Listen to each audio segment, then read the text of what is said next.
high side. Murphy shooting, save a rebound on the view.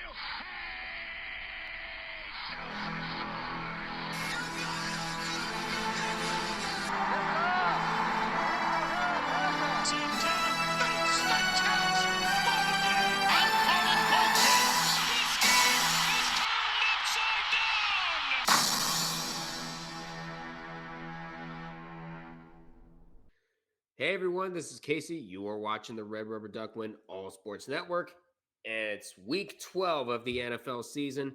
And guess what? We have our first elimination scenarios of the year, but we'll get to that when the time comes. But it means that we are in the home stretch of the NFL season. We're already going to have teams get eliminated. We're going to have teams clinch playoff spots and divisions. And a lot of these we kind of expected at the start of the year, and the majority of those that we did not. Welcome to the NFL. It's any given day. So let's go ahead and go over the 14 matchups that we have this week. And we're going to start off with Thursday night football between the Buffalo Bills and the Houston Texans. Now, Josh Allen ran back into the MVP conversation, but he also threw his way over there too. He ran for 3 touchdowns and threw for 3 more on a 6-touchdown day against the Buccaneers. And that was just the second time in the Super Bowl era that a quarterback had 3 rushing and 3 passing touchdowns in one game. You know who else did it? Josh Allen against the Rams in 2024. And if Josh Allen keeps playing like this, then the Bills will be a dark horse for the Super Bowl, regardless of whether they win the division or not. As for the Texans, they had to take their win against Tennessee and run because it was a very, very ugly win, and they know it. They got shut out in the first half against the Titans' defense of all defenses before they finally came alive in the third quarter with 2 scoring drives of 60-plus yards, and those would be the only ones for the Texans this whole game. Davis Mills struggled the whole day, but he would lead Houston to a drive that would set up Matthew Wright's game winner. And for the first time all season, the Texans are at 500. Let's see how long it lasts. I'd say give or take 2.5 hours. I'm going to say Buffalo takes down the Texans on Thursday night, but you never know. Next up, we got the New York Jets taking on the Baltimore Ravens. Now, the Jets have had bright spots on occasion, and they usually add up to nothing at the end of their games. A prime example was last Thursday night against the Patriots. After an impressive opening touchdown drive, the Jets reverted back to their usual butt-fumbling selves. While the Jets' defense did a good job at stopping the rushing attack, they had no answers for Drake May. They didn't have the answers for anybody this year, even if they had the answer key. And for Baltimore, Lamar Jackson took a beating in the last game against Cleveland, as you would expect. Being sacked 5 times, 4 of those from Myles Garrett. So they turned to the rushing attack, and they were rewarded with 184 yards on the ground, with 126 of them in the second half. And 103 of those 184 yards came from Derrick Henry. However, the winning score didn't come from a running back. It came from a tight end. The fake tush push from Mark Andrews as he ran outside the scrum for 35 yards all the way to the house for the game winner. Kyle Hamilton was the player of the game for the Ravens defense with a sack and 3 tackles for loss. And with the win, they still remain a game behind Pittsburgh in the AFC North. And basically right now, they're the Steelers' only true competition, as they always are. And I think it will continue. I'm going to say the Ravens take out the Jets. Next up, we got the Pittsburgh Steelers taking on the Chicago Bears over in the Windy City. The most expensive defense in football struggled in their first encounter with Joe Flacco, but in this second outing against the Bengals, they learned from their mistakes. The defense was able to carry the offense, who replaced their quarterback at halftime, because Aaron Rodgers did go down with a wrist injury, so Mason Rudolph came in and replaced him, and they did a little bit better, but he did have some help from the defense as well with Kyle Duggar getting a 73-yard pick six, and James Pierre recovering a fumble for a 34-yard scoop and score. So Rudolph did nothing flashy, but Darnell Washington and Kenneth Gainwell were able to come up with big plays with both quarterbacks. as long as the defense continues to improve, they might be able to run away with the AFC North sooner rather than later. As for the Bears, nobody was perfect. But when a big play was needed, they were there. It showed in the special teams after they gave up a long punt return that set up a Vikings go-ahead touchdown, as well as Kyra Santos missing a 45-yard field goal. Devin Duvernay had a 56-yard kickoff return right after that Vikings touchdown. That would set up Santos' 48-yard game winner. The team continues to find ways to win, and guess what? They were rewarded with being on top of the NFC North for now. How long will this last? We'll see for either squad because both teams lead the North divisions. I'm going to say the Steelers, not by much, against the Bears. Next up, we got the Patriots taking on the Bengals. Drake May showed why he is in the MVP conversation last Thursday night. He completed 73.5% of his passes, was able to take care of the football, not turning it over once, and he completed 6 of 10 passes on third down for 60 yards. The defense did let the Jets hang around with 2 touchdown drives of 65-plus yards in the first 3 quarters, but they woke up in the fourth quarter and shut the door. The Pats are now 9-2 and could be well on their way to becoming the number 1 seed in the AFC. God help us all. As for the Bengals, at least the defense isn't fully to blame for this. The Steelers put up 34 points, but the defense was able to score 2 touchdowns with a pick six from Kyle Duggar and, of course, Noah Fant fumbling the ball to James Pierre for basically the dagger, the scoop and score. Flacco's 2 biggest weapons in Jamar Chase and T. Higgins were limited to 3 catches each, even though T. Higgins did have a touchdown. The defense continued to let the Steelers convert long downs, like on 3rd and 17 with Darnell Washington and 1st and 25 for Kenneth Gainwell, and not to mention the 8th wonder of the world, Darnell Washington running all over you and running you over. Not even Joe Burrow's return can save this team now. I'm going to say that the Patriots take out the Cincinnati Bengals. And before we go any further, we have as I mentioned earlier, we have our first playoff scenarios of the year. And this is a playoff elimination. The Giants can not only be eliminated from the NFC's title with a loss or a Philly win, but they could be eliminated from playoff contention as well. Our first playoff elimination, potentially, if they lose or either one of these 3 teams win. Seattle, Minnesota, and Dallas. And speaking of the Giants, they'll be traveling to Detroit to take on the Detroit Lions. The Giants finally listened to us and put in Jameis Winston. And he showed why he is no ordinary third stringer, as he threw for over 200 yards against the Packers. However, he did throw a costly fourth quarter pick. The Giants defense did every job except for stopping the Packers on third down as they went 7 for 11. See, kids, now that's a funny meme involving the number 7. If you want to beat good teams, stop trying to find new ways to lose. That's the exact advice I would give the Giants. As for Detroit, we all know that Dan Campbell is a gambler disguised as a head coach. And the problem was his aggressiveness tends to get the better of him. And Detroit last week with 5 failed fourth down attempts, including a dumb fake punt. That really hurt him. Jared Goff had the lowest completion rate of his career at 37.8%, as well as getting hit many times by the Eagles' defensive line. Short dump-offs to Jahmyr Gibbs can only get you so far, guys. And as of the end, week 11, the Lions are on the outside looking into the playoffs. That's not a very good look if you're Dan Campbell and company. But you should be able to bounce back. I'm going to say that the Lions take care of the Giants. And we got an NFC North matchup, the Minnesota Vikings and the Green Bay Packers. It can't get any better. But things are getting popcorn worthy in the Minnesota locker room because the receivers are starting to get frustrated with the starting quarterback play. Justin Jefferson voices frustrations with J.J. McCarthy, and no one can blame him. McCarthy threw only 16 for 32, only catching fire in the fourth quarter, throwing 6 of 8, narrowly avoiding a funny meme and an unfunny meme, for 76 yards, as well as the go-ahead touchdown with 50 seconds left.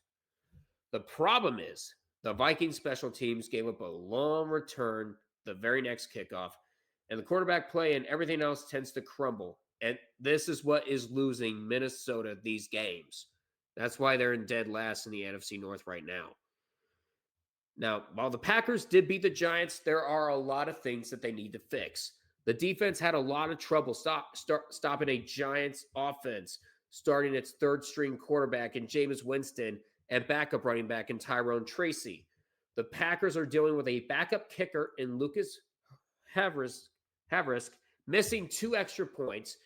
However, the red zone offense was able to bail them out, going a perfect 4 for 4. The Packers need to stop relying on one thing, even though they have a 6-3-1 record at the moment. Because if you just rely on one thing, everything else might bring you down. It's kind of like 2021 when the Packers were the number 1 seed and they ended up crashing out of the divisional round because the special teams continued to bring them down. I highly doubt the Packers want another season like that. I highly doubt Tom Grassi wants another season like that. But I'm going to say the Green Bay Packers take care of the Minnesota Vikings despite 1 or 2 things failing. Next up, we got the Indianapolis Colts taking on the Kansas City Chiefs. The Colts are coming off of a bye after their overtime win against Atlanta in Berlin. Jonathan Taylor continued his MVP campaign in a 244-yard, 3-touchdown day. They couldn't rely on the passing game since the O-line crumbled against the Falcons. Pass rush that sacked Daniel Jones 7 times. And Jones also had 2 turnovers that dampened an otherwise impressive performance. But also, the defense with the new guy, Sauce Gardner, held Atlanta to 0 for 8 on third down conversions. The Colts are a brand new Super Bowl contender, but they need to keep the turnovers down to a minimum. And for Kansas City, whatever devil magic they had last year, it ran away in the offseason or back in Super Bowl 59. The defense collapsed against Denver, allowing the Broncos to score on 4 of their 5 second-half possessions. And Mahomes and the offense had 2 chances to put the game away, and they could only come up with 2 3-and-outs and 2 total yards. 2. And the same Chiefs that found multiple ways to win 1-score games, they're now running out of pixie dust, and they're starting to lose 1-score games. I think they're 0-5 right now. And this might knock them off of the AFC West throne and could potentially knock them out of the playoffs. So, yeah, Kansas City has a lot of work to do. And I think they might struggle against the Colts at home. I'm going to say Indianapolis knocks off Kansas City. Next up, we got the Seattle Seahawks taking on the Tennessee Titans. It appears that Sam Darnold is afraid of 2 things. Ghosts and the Rams. He has lost his last 3 games against them over these last 2 years, and my God, each loss is more painful than the last. Last week, he threw 4 interceptions, and 14 of those 21 Rams points came off of those turnovers. The sad part is the defense gave it their all. They were able to shut down Matthew Stafford and held Devontae Adams to just 1 reception. They're still one of the top teams in the NFC. If they lose the division, they could be a very dangerous wildcard squad. So beware. As for Tennessee, the Titans have the worst record in the NFL, and they find creative ways to keep the tank rolling despite their best efforts to ruin it. The defense continued to play hard, and they were able to shut out the Texans in the first half. The defense showed up while the offense didn't. And Cam Ward does not have the right personnel to win football games against good teams. And guess what? You're going up against a good team right here. I'm going to say Seattle takes out Tennessee. Next up, we got the Jacksonville Jaguars taking on the Arizona Cardinals. This is the start of your late afternoon games. And after losing 3 of their last 4 games going into this, they really needed that performance against the Chargers.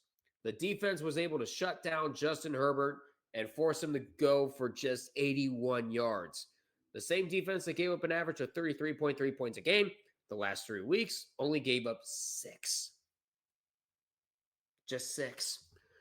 The 2-headed rushing duo of Bashal Tutin and Travis Etienne both topped 70 yards on the ground each, And Jacoby Myers had a breakout game with 5 catches for 65 yards. The Jags have the look of a decent playoff contender. Let's see if they can continue it. For the Cardinals, they had 488 yards of total offense.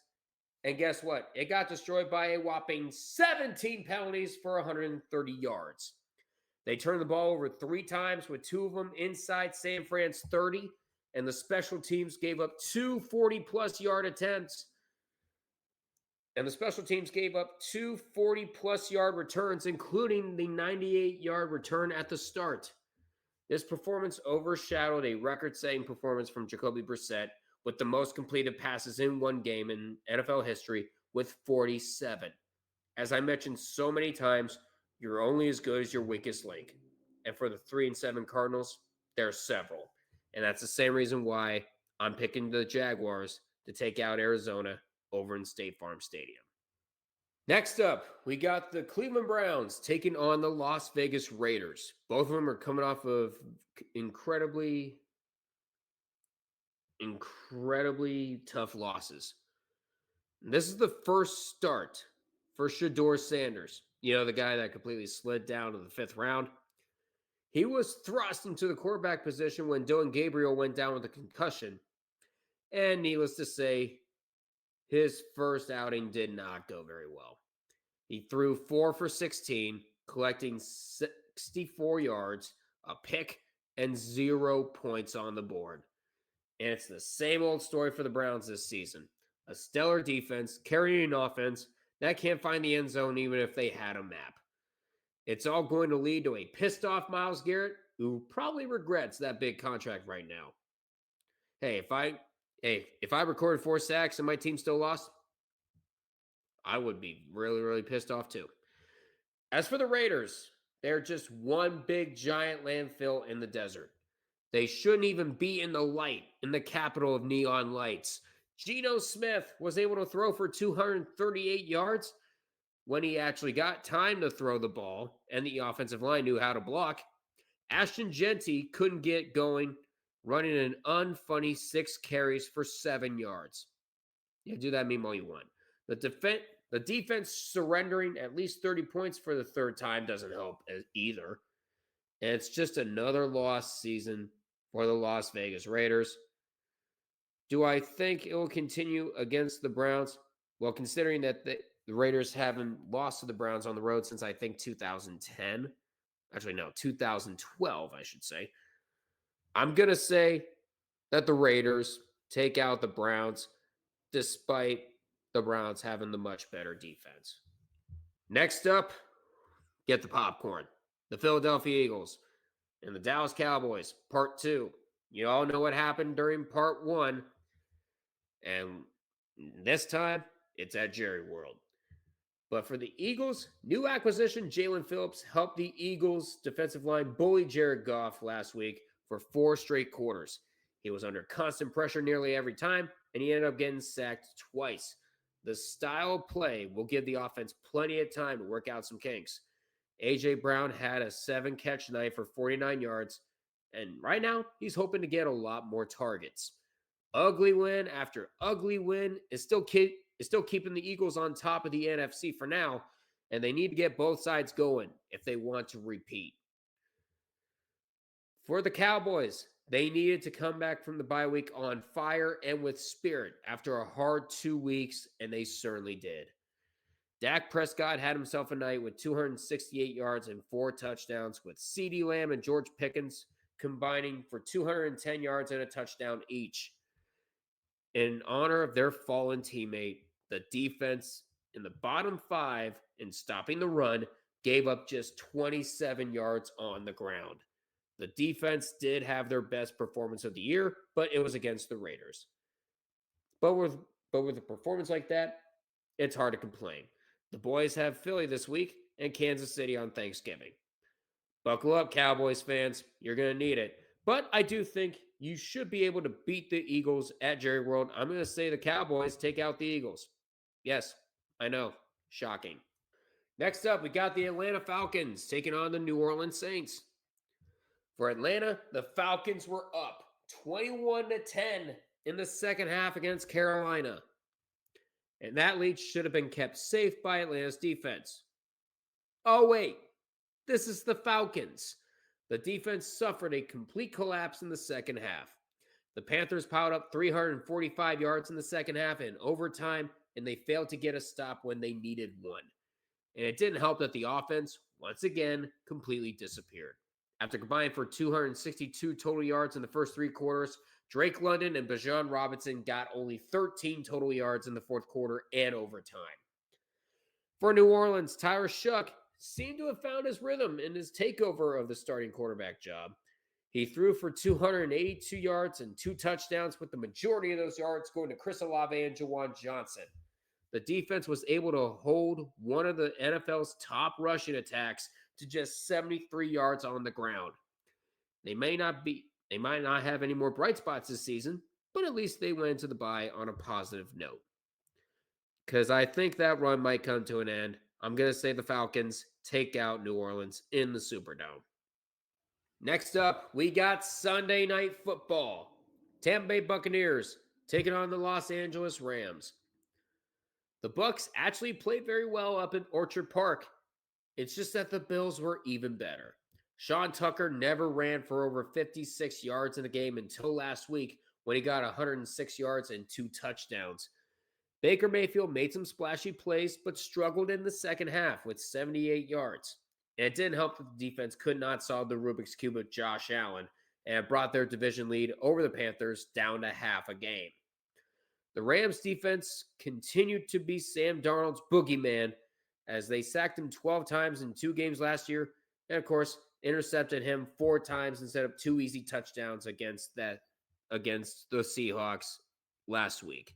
They were able to hold the Seahawks to just 1 touchdown on 4 red zone trips to help out a struggling Rams offense. It was not a pretty win, but that win was able to give them sole possession of first place in the NFC West, and that's enough for them.